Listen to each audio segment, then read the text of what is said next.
Hello everyone, welcome to the channel. ये video कोई clickbait video नहीं है। अगर आप आरबीआई ग्रेड बी एग्जाम के लिए एक सीरियस एस्पिरेंट नहीं है तो आप इस वीडियो को स्किप कर सकते हैं। लेकिन अगर आप एक सीरियस एस्पिरेंट है तो ये एक हार्श रियलिटी है जिसे समझना आपके लिए बहुत जरूरी है। 99% लोग फेज 1 में ही फेल हो जाते हैं।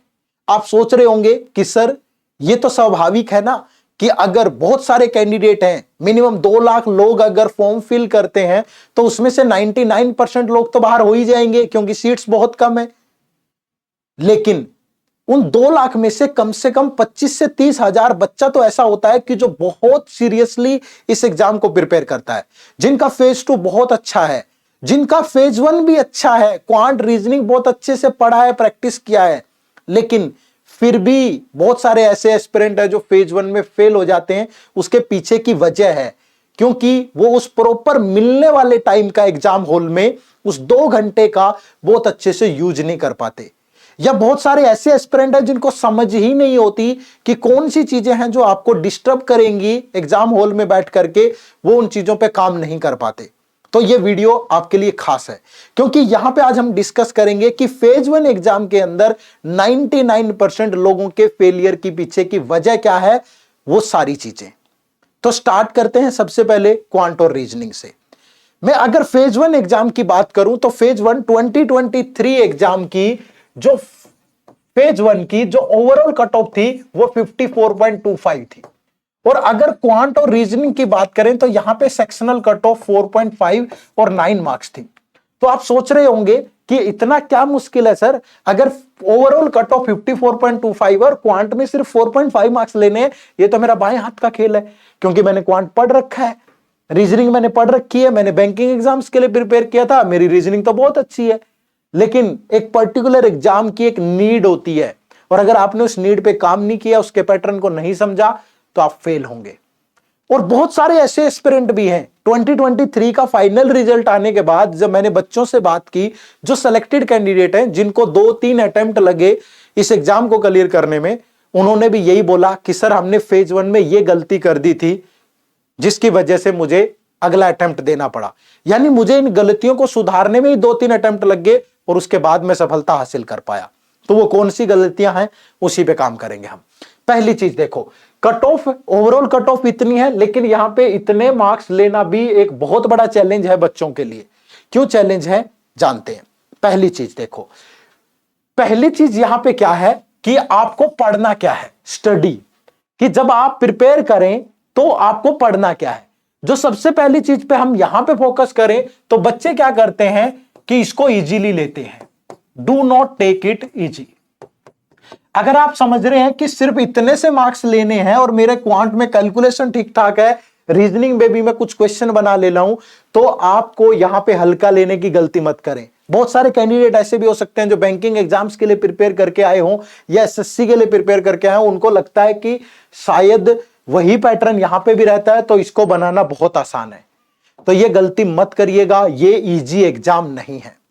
दूसरी चीज जो आपको यहां पे ध्यान रखनी है कि जो आप पढ़ रहे हो, जो आप स्टडी कर रहे हो, वो कैसे स्टडी कर रहे हो।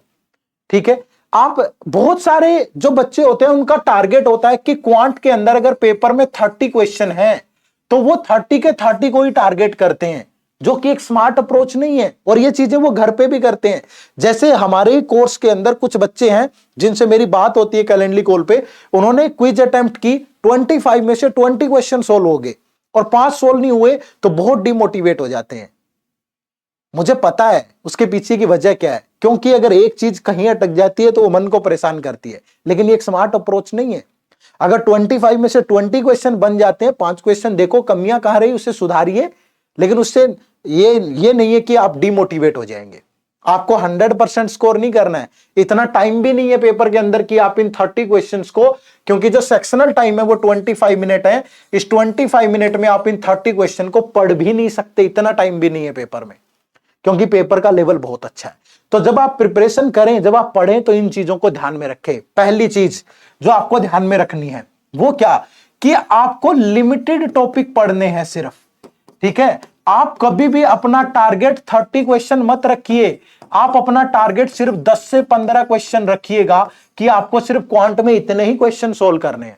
और इतने क्वेश्चन सोल्व करने के लिए आपको लिमिटेड टॉपिक पढ़ने, अगर पूरा क्वांट कवर करने बैठोगे तो ना चीजें हो पाएंगी और ना उनका बेनिफिट है एग्जाम में। वो कौन से लिमिटेड टॉपिक है? पहला, जैसे आपको सिंप्लीफिकेशन पढ़ना है, बिल्कुल बेसिक वाला पार्ट, ठीक है। दूसरा टॉपिक आपको नंबर सीरीज पढ़ना चाहिए यहां पे, ठीक है। तीसरा टॉपिक आपको क्वाड्रेटिक इक्वेशन, चौथा टॉपिक आपको परसेंटेज और पांचवा रेशियो। और ये बात याद रखिएगा कि इन दोनों का सिर्फ बेसिक पार्ट पढ़ना है, कैलकुलेशन वाला पार्ट पढ़ना है। बहुत सारी टाइप्स पे नहीं जाना है आपको, क्योंकि इनकी नीड सिर्फ डीआई में पड़ेगी। बाकी कोई आपसे डायरेक्ट क्वेश्चन यहां से इतना मुश्किल या आसान भी नहीं पूछा जा रहा है, ठीक है। इसके बाद आप डीआई प्रैक्टिस करें, और इतना पढ़ने के बाद जब आप डीआई करेंगे तो डीआई बेसिक लेवल वाला करें। कौन से वाला? जैसे pie chart, bar graph, table graph, ठीक है, इस टाइप का डीआई। उसके बाद आप अर्थमेटिक के कुछ टॉपिक पढ़ें, जैसे इंटरेस्ट पढ़ें, जैसे प्रॉफिट लॉस पढ़ें, जैसे टाइम एंड वर्क पढ़ें, और टाइम स्पीड डिस्टेंस पढ़ें। बस इतना सा पढ़ना है आपको, ठीक है भाई। तो ये चीज ध्यान रखिएगा, आपको इतना सा पढ़ना है सिर्फ, और इन्हीं को बार बार पढ़ना है। लेकिन पढ़ना कैसे है? आप बेसिक से स्टार्ट करेंगे, बिल्कुल बेसिक से। लेकिन ये ध्यान रखिएगा, अगर बेसिक के साथ आपने एडवांस लेवल नहीं पढ़ा, आपने न्यू पैटर्न नहीं पढ़ा, तो आप फेल हो जाएंगे यहां पे। ये गलती मत करना। बहुत सारे लोग सिर्फ बेसिक में घुस जाते हैं, जो कि ठीक नहीं है। बहुत सारे लोग होंगे जो सीधा ट्राई करेंगे न्यू पैटर्न के क्वेश्चन, एडवांस लेवल बनेंगे ही नहीं, क्योंकि आपको बेसिक ही नहीं आता। तो बहुत बेसिक में भी नहीं जाना, एक ओवरव्यू होना चाहिए आपके पास, और उसके बाद आपको new pattern, advance level practice करना है, ठीक है। और अर्थमेटिक के टॉपिक आप जब भी करें, आप न्यू पैटर्न बोलेंगे, सर अर्थमेटिक में क्या न्यू पैटर्न होता है? जैसे फिल इन द ब्लैंक वाले क्वेश्चन, स्टेटमेंट बेस्ड क्वेश्चन, इन पे बेस्ड डीआई होगा। आप देखेंगे नंबर सीरीज, क्वाड्रेटिक इक्वेशन में पैटर्न में बदल बदल के क्वेश्चन आ रहे हैं। पहले एक सिंगल सीरीज से क्वेश्चन आ रहा था, नंबर सीरीज में अब डबल सीरीज दे के क्वेश्चन है, उसके साथ भी कुछ इंफॉर्मेशन या स्टेटमेंट ऐड कर देगा। तो अपडेटेड पैटर्न से पढ़ें, लिमिटेड पढ़े, अच्छा पढ़े, बार बार पढ़े। ये चीज आपको ध्यान रखनी है। और तीसरी चीज क्या है, यहां पे आपको प्रैक्टिस करनी है, ठीक है। और प्रैक्टिस करते हुए आप इस बात का ध्यान रखेंगे कि आप टाइम का बेस्ट यूज करना सीख लें। टाइम का अगर बेस्ट यूज करना आपने नहीं सीखा, क्योंकि पेपर में आपके पास 25 मिनट है, आप क्या करते हो एग्जाम हॉल के अंदर, इन 25 मिनट के अंदर आप पूरे पेपर को पढ़ के सोल्व करने की कोशिश करते हो, जो कि बिल्कुल गलत है। क्योंकि आपका टारगेट ही सिर्फ 10 क्वेश्चन होना चाहिए, तो 25 मिनट में 10 क्वेश्चन, यानी एक क्वेश्चन के लिए 2.5 मिनट, आपके पास 2.5 मिनट है, जो कि इनफ है। तो आप बेस्ट यूज करें, इसको 2 पार्ट में डिवाइड कर लें, पहला पार्ट 12 मिनट का, दूसरा पार्ट 13 मिनट का। और ये आप घर पे जब प्रैक्टिस कर रहे हो, सेक्शनल टेस्ट, वहां पे लगाएं ये स्ट्रेटेजी, ठीक है, वहां पे लगाएं ये स्ट्रेटेजी। बहुत सारे लोग जो पेपर दे करके आए हैं, जिन्होंने फाइनली सिलेक्शन भी ले ली है, लेकिन दूसरे तीसरे अटेम्प्ट तक गए हैं, वो उसके पीछे की वजह यही है, क्योंकि उन्होंने ये गलतियां की हैं, और इन्हीं गलतियों से आपको सीखना है, ठीक है। तो 12 मिनट के अंदर पहले आप डीआई ट्राई ना करें, ठीक है। कोई भी ऐसा क्वेश्चन ट्राई ना करें जो आपने पढ़ा हुआ नहीं है, डीआई यहां पे ट्राई करें, और जो क्वेश्चन ट्राई करना वो भी यहां पे करें। इस 12 मिनट में आप 12 मिनट में simplification, number series, quadratic equation या अर्थमेटिक का कोई सिंगल लाइन वाला या मतलब सिंगल स्टेटमेंट वाला क्वेश्चन ट्राई करें। उसके बाद यहां पे एक डीआई जरूर ट्राई करें। 3 डीआई आते हैं पेपर में, 3 डीआई में से एक डीआई यहां ट्राई करोगे तो आपके 10 क्वेश्चन कोई नहीं रोक सकता। लेकिन ये अप्रोच आपको घर पे प्रैक्टिस करते हुए लगानी पड़ेगी। ये सबसे बड़ा रीजन है, फिर फेल हो जाते हैं, ठीक है। तो पहले इजी नहीं लेना है, दूसरे नंबर पे ध्यान रखिएगा कि लिमिटेड टॉपिक पढ़ना है, और उसके बाद आपकी अप्रोच क्या होनी चाहिए वो ध्यान रखिएगा, बेसिक, एडवांस और न्यू पैटर्न। फिर उसके बाद आपको ये बेस्ट यूज करना सीखना पड़ेगा। एग्जाम हॉल में जाके ट्राई करोगे नहीं कर पाओगे, जब घर पे मॉक टेस्ट दे रहे हो वहां पे लगाइएगा, ठीक है। तो आप डेफिनेटली ये चीजें कर पाओगे।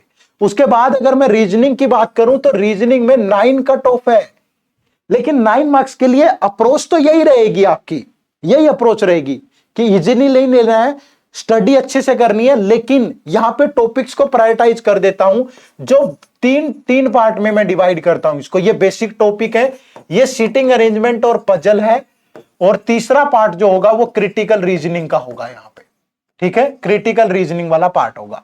तो ध्यान रखिएगा, ये जो बेसिक के अंदर आता है, जैसे अल्फा न्यूमेरिक सीरीज, जैसे coding decoding, coding and decoding, जैसे आपका सिलोगिज्म, जैसे आपका इनइक्वालिटी, जैसे आपका ब्लड रिलेशन, जैसे आपका डायरेक्शन सेंस, ठीक है, जैसे आपका रैंकिंग एंड ऑर्डर, जैसे आपका मशीन इनपुट आउटपुट।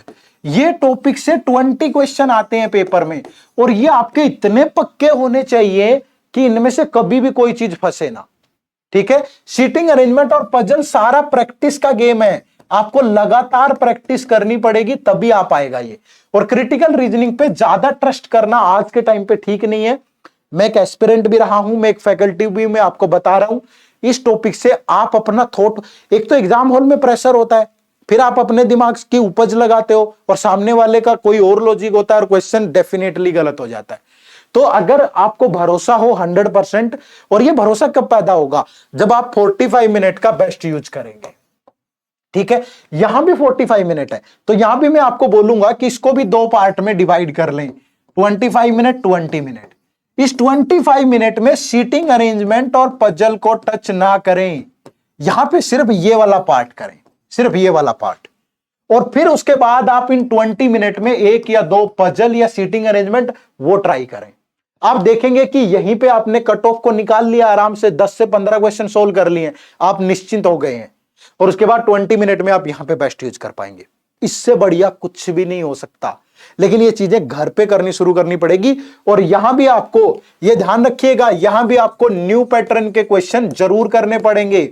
आपने इनइक्वालिटी पे 4 क्वेश्चन सोल्व कर लिए, सीधे सीधे आपको लगता है कि इनइक्वालिटी, भैया आप पेपर में जाके देखोगे इनइक्वालिटी का क्वेश्चन ही नहीं पूछा उसने, क्योंकि पेपर में 2 शिफ्ट होती है, एक मॉर्निंग इवनिंग। कुछ टॉपिक इवनिंग शिफ्ट में आ जाते हैं, कुछ मॉर्निंग में आ जाते हैं, लेकिन आप तो एक टॉपिक के भरोसे चले गए। जैसे सिलोगिज्म में आपको रिवर्स सिलोगिज्म, ओनली और फ्यू ओनली, नए नए कंसेप्ट पता हो। कोडिंग एंड डिकोडिंग में लॉजिक बेस्ड क्वेश्चन आपको आते हो। डायरेक्शन, रैंकिंग, ब्लड रिलेशन, इन पे बहुत सारी पजल्स पूछेगा, लेकिन वो पजल का दायरा लिमिटेड होगा। क्यों होगा? क्योंकि अगर आपको ब्लड रिलेशन में फैमिली ट्री बनाना आता है तो आपसे क्वेश्चन गलत नहीं होगा। आप डायरेक्शन का क्वेश्चन गलत नहीं करोगे अगर आपको जो डायरेक्शंस के बारे में नॉलेज है। तो ये चीज आपको ध्यान रखनी है। तो इस तरीके से प्रिपेयर करना है। और सबसे बेहतरीन चीज ये है कि अगर आपने ये घर पे प्रैक्टिस करके इस टाइम का बेस्ट यूज करना नहीं सीखा तो ये आपको फेलियर की तरफ ले जाएगा। ठीक है, तो क्वांट और रीजनिंग में ध्यान रखिएगा, आपको कट ऑफ बेशक से कम है, लेकिन 3-4 मेजर पॉइंट में कंक्लूड कर रहा हूं। पहली चीज कि लिमिटेड पढ़ना है और उसी को बार बार रिवाइज करना है। यह मत सोचो कि मुझे सारे क्वेश्चन सोल्व करने, नहीं कर पाओगे। कट ऑफ को देखते हुए अपना दायरा लिमिट करिए। दूसरी चीज, जब आप स्टडी करें, जब पढ़ें, तो बेसिक से शुरू करिएगा, एडवांस लेवल तक जाइएगा और न्यू पैटर्न को मिस मत करिएगा, चाहे क्वांट हो चाहे रीजनिंग हो। ठीक है, और तीसरी चीज क्या है कि बेस्ट यूज ऑफ टाइम, कि अगर आपने ये नहीं सीखा तो मतलब एग्जाम हॉल में फिर आपके साथ वो अन्याय होने जा रहा है जो आपने सोचा भी नहीं होगा। और ये चीज तभी पॉसिबल होगी जब आप इन सब चीजों को घर में मॉक टेस्ट में लगाएंगे। ठीक है, इन चीजों पे अगर आपने काम कर लिया तो यकीनन आप उस 99% का पार्ट नहीं होंगे, आप सक्सेसफुल 1% का पार्ट होंगे। तो ये क्वांट और रीजनिंग की स्ट्रेटेजी है। अब जीए में क्या गलतियां करते हो वो आपको गुरकीरत सर बताएंगे। फिर इंग्लिश पे भी बात करेंगे। इंग्लिश वैसे भी आपका इतना बड़ा पेन पॉइंट नहीं है, तो उसके बाद सेशन को कंक्लूड करेंगे एंड में। ठीक है, तो पहले जीए में क्या गलतियां करोगे, उनको कैसे ठीक किया जा सकता है, over to Gurkirat sir. Thank you sir. Guys, when I talk about general awareness, देखिए जनरल अवेयरनेस शुरुआत होते ही आप सबसे पहले 2 बेसिक थिंग्स हैं विच इज मेक और ब्रेक हियर। वो 2 चीजें क्या हैं? सबसे पहला है परसेप्शन। आप कभी भी करंट अफेयर्स या जीए सेक्शन की कोई परसेप्शन मत बनाइए कि पेपर कैसा होगा। पेपर आसान होगा, मुश्किल होगा, जैसा भी होगा, जिस दिन आप बैठे हो, जिस लेवल का एग्जाम होगा, आपको उस दिन अपना बेस्ट देना and you should be have a lot and lot of practice for that. I tell you a recent example of 2023 examination. This year's examination was completely out of the box paper क्योंकि statement based question देखने को मिले। हमें यहाँ पे unorthodox question देखने को मिले, बड़े बड़े क्वेश्चन देखने को मिले। तो अगर अब आप प्रैक्टिस करके जा रहे हैं 21 के एग्जाम के पैटर्न के हिसाब से, जहां पे simple simple straight forward question पूछे जा रहे हैं, तो आप इस एग्जाम को 2023 वाले को नहीं कर पाओगे।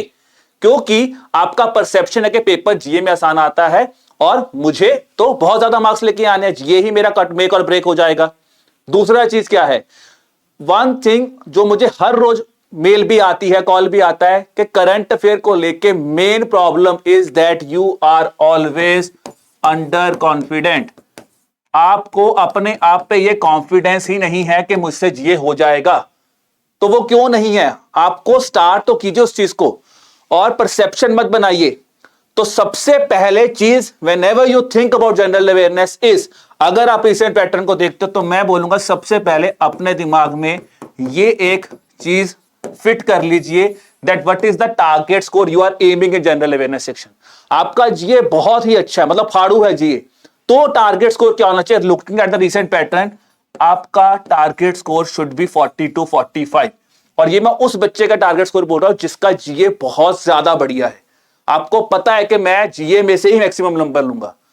ऑन द अदर हैंड, आप वो स्टूडेंट हो जिसका क्वांट, रीजनिंग और इंग्लिश अच्छा है, जीए इतना करना है कि मैं फेस 1 क्रॉस कर लूं, तो भाई अब अपना टारगेट स्कोर भी तो कम कर लो ना।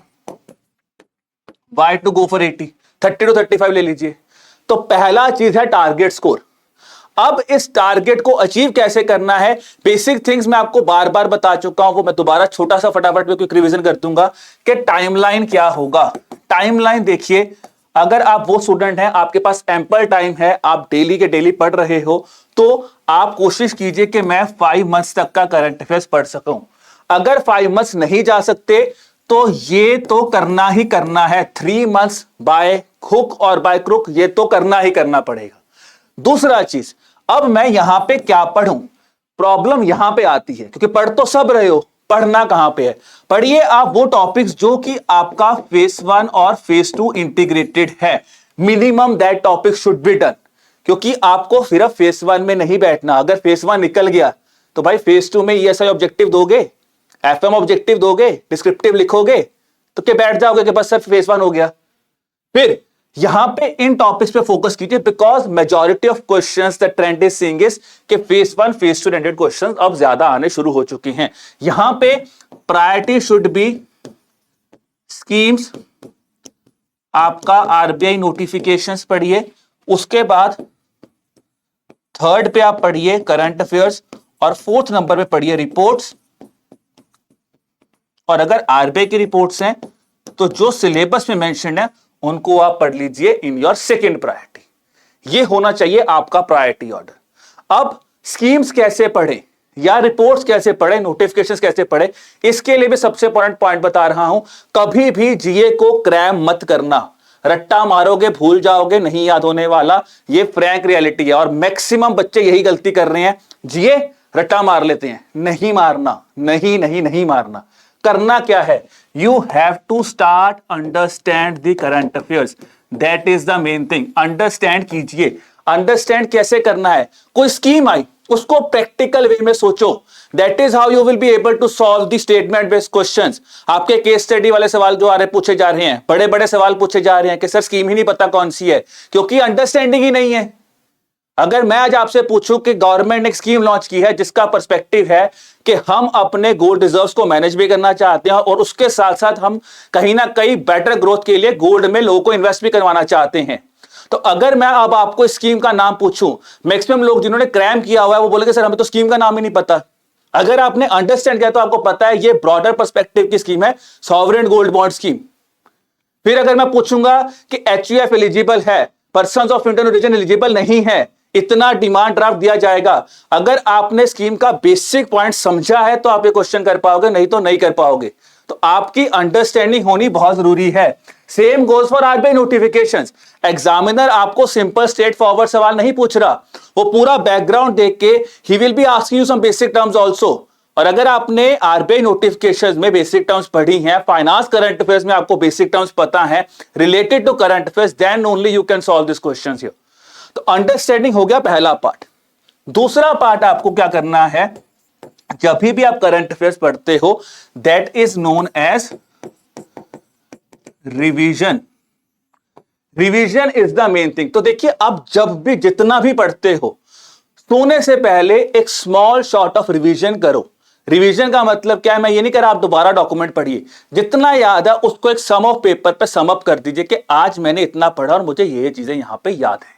और ये रिवीजन एक बार नहीं होगी, कम से कम आपको 5 बार उन चीजों को पढ़ना पड़ेगा, then you will be able to reproduce that thing in the examination. तो ये 5R कीवर्ड्स है।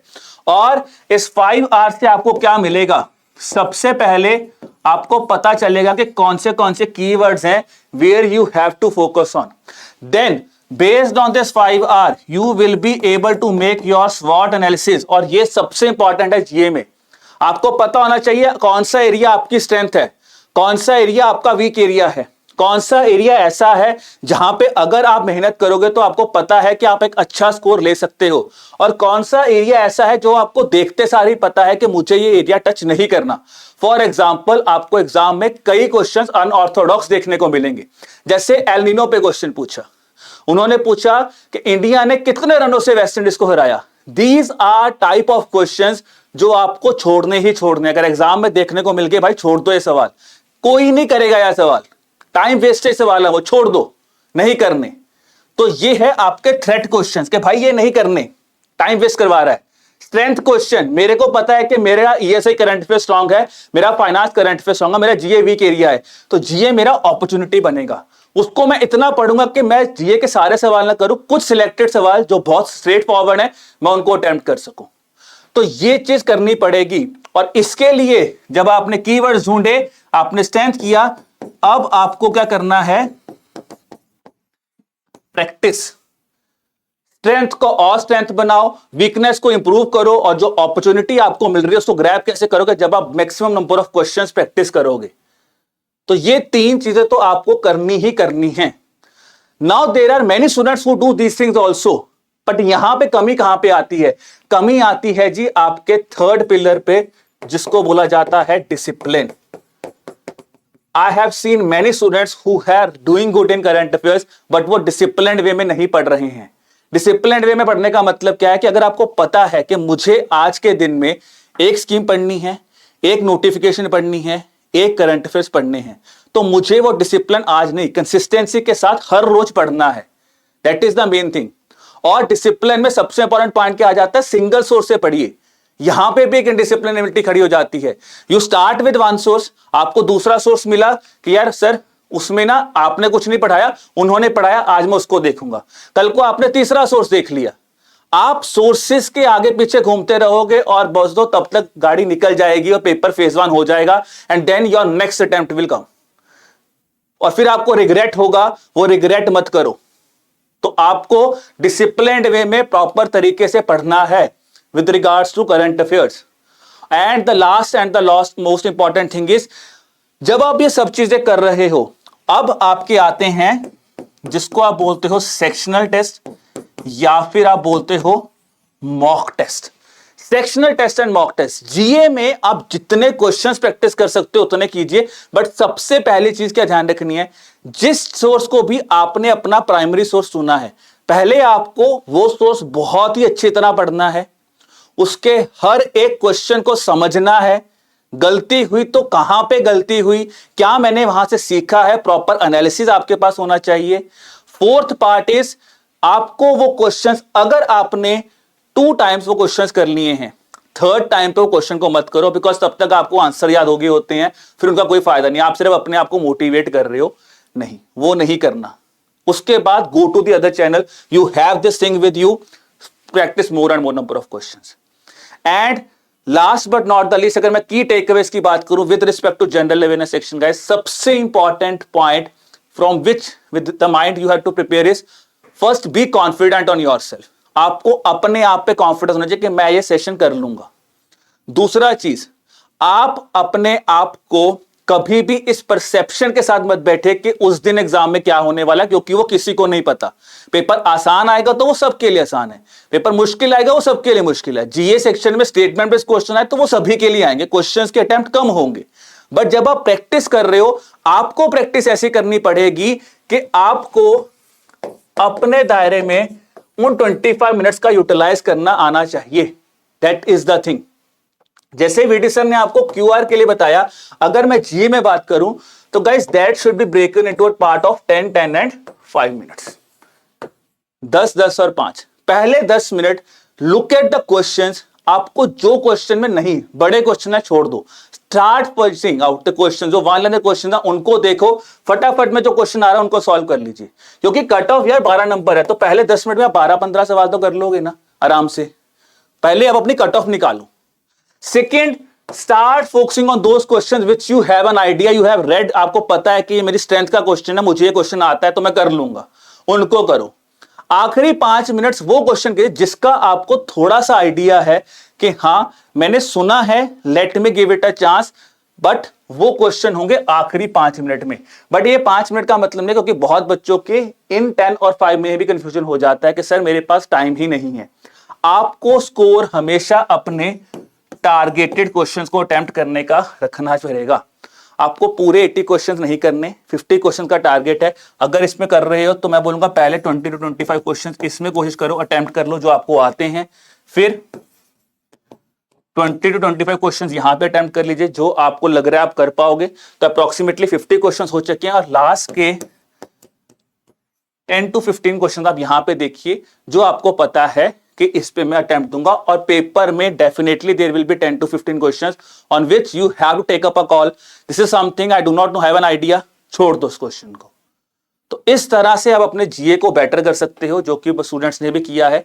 Now with respect to the English part, I will call VD sir here to explain you about this thing sir. English Gurkirat sir बच्चों का इतना pain point भी नहीं होता है, और अगर इंग्लिश आपका पेन पॉइंट है तो दैट मीन्स आपको बहुत सारे एफर्ट की जरूरत है, क्योंकि डिस्क्रिप्टिव इंग्लिश आपका फेज 2 एग्जाम का भी पार्ट है। तो जिन लोगों को अगर पहले वाले फेज 1 वाले इंग्लिश लैंग्वेज वाले पार्ट में इश्यू आता है तो उनको बहुत सारा फोकस करना पड़ेगा। और वो फोकस आपको कहाँ पे करना है, पहला आपका ग्रामर वाले पार्ट पे, ठीक है। अगर आपकी ग्रामर अच्छी नहीं होगी तो मीन्स आप क्वेश्चन सोल्व नहीं कर पाओगे, ठीक है। दूसरा आपका वोकैबुलरी, ये पार्ट भी आपका अच्छा होना चाहिए। और तीसरा आपका जो कॉम्प्रिहेंशन एबिलिटी है वो भी अच्छी होनी चाहिए, क्योंकि पेपर में आपसे कॉम्प्रिहेंशन भी पूछा जाता है, क्लोज टेस्ट भी पूछा जाता है, और रीअरेंजमेंट वाले क्वेश्चन भी होते हैं। तो अगर ये आपकी तीनों डोमेन अच्छी है, कहीं पे अगर आप वोकैब वगैरह में थोड़ा बहुत मिस कर रहे हैं तो चलेगा, अदरवाइज आपका ग्रामर और कॉम्प्रिहेंशन एबिलिटी वाला पार्ट बहुत अच्छा होना चाहिए। अगर नहीं है तो reverse engineering is the best way to आपका जो इंग्लिश का लेवल आपको बढ़ाना है उसके लिए। आप जितने क्वेश्चन प्रैक्टिस करेंगे, आप डेली एक न्यूज़पेपर पढ़िए, उसमें जितने आर्टिकल्स आते हैं which are also relevant for your descriptive English part, वो वाली चीजें पढ़िए। आपकी कॉम्प्रिहेंशन एबिलिटी भी और आपकी जो रीडिंग हैबिट है वो इंग्लिश को बहुत प्रॉपर अच्छे से वो करेगी, ठीक है। और ज्यादा से ज्यादा सेक्शनल और मॉक टेस्ट दीजिएगा, ठीक है। दूसरा मैं कंक्लूड करूंगा चीजों को, क्यूआरई के लिए मैं आपको एक बेस्ट स्ट्रेटेजी बता रहा हूं, QRE, ठीक है। क्वांट रीजनिंग और इंग्लिश के लिए बेस्ट स्ट्रेटेजी क्या है कि अगर आपका लेवल थोड़ा ठीक हो जाए, ठीक है, जब आप बेसिक्स को पढ़ लो अच्छे से, थोड़ा बहुत आपको आइडिया ना शुरू हो जाए, उसके बाद आप 1 घंटा डेली इनको दीजिएगा। 1 घंटा डेली आपको देना है, और उस 1 घंटे डेली में आपको क्वांट के अंदर एक DI डेली सोल्व करना है। और DI डिफरेंट होना चाहिए, किसी दिन pie chart plus line graph, मतलब मिक्स करिएगा। किसी दिन टेबल और बार वाला लगा दिया, किसी दिन एक अर्थमेटिक के टॉपिक पे लगा दिया, किसी दिन कैसलेट DI हो गया। और इसके साथ साथ फिर आप डेली एक सीटिंग अरेंजमेंट और एक पजल भी सोल्व करें, ठीक है। रीजनिंग के अंदर ये कि एक सीटिंग अरेंजमेंट और एक पजल लगा लें, और इंग्लिश के अंदर आप एक कॉम्प्रिहेंशन या जो क्लोज टेस्ट है वो आप सोल्व करें। और अगर आपका लेवल ठीक ठाक है तो आप 1 घंटे में बहुत आराम से इन सारी चीजों को निपटा सकते हैं, और आपकी प्रैक्टिस अच्छी होगी, टाइम का बेस्ट यूज करेंगे, तो मुझे लगता है कि आप इस एग्जाम में बहुत अच्छा परफॉर्म कर पाएंगे, और आप उन 99% लोगों में नहीं होंगे जो ये गलतियां करते हैं। तो एट द एंड आप सबका बहुत बहुत शुक्रिया। मैं उम्मीद करूंगा कि आपको जितनी चीजें यहाँ पे मैंने और गुरकीरत सर ने बताई है, ये हमारे एक एक्सपीरियंस के बेस पे हैं। ये मिक्स एक्सपीरियंस है, एक एस्पिरेंट वाला भी है और एक फैकल्टी वाला भी है, जो आपके नजरिए से बहुत बेहतर होगा, ठीक है।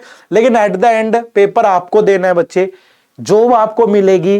तो हमारे यहाँ कहावत है, वो आपको समझ में नहीं आएगी, मैं नहीं बोलूंगा हरियाणवी में, लेकिन मैं सिंपली बता रहा हूं, एग्जीक्यूशन इज द की। सोचती दुनिया है, 2 दिन मेहनत कोई भी कर लेता है, लेकिन जो कंसिस्टेंसी के साथ लगातार मेहनत करता है, परिणाम रिजल्ट हमेशा उन्हीं को मिलता है। तो लगातार एफर्ट करिए, लगातार मेहनत करिए, एग्जीक्यूट करिए, क्योंकि पेपर आपका है नौकरी आपकी है, जिंदगी आपकी है, फ्यूचर आपका है। तो उम्मीद करेंगे कि बेहतर तरीके से समझ पाए होंगे।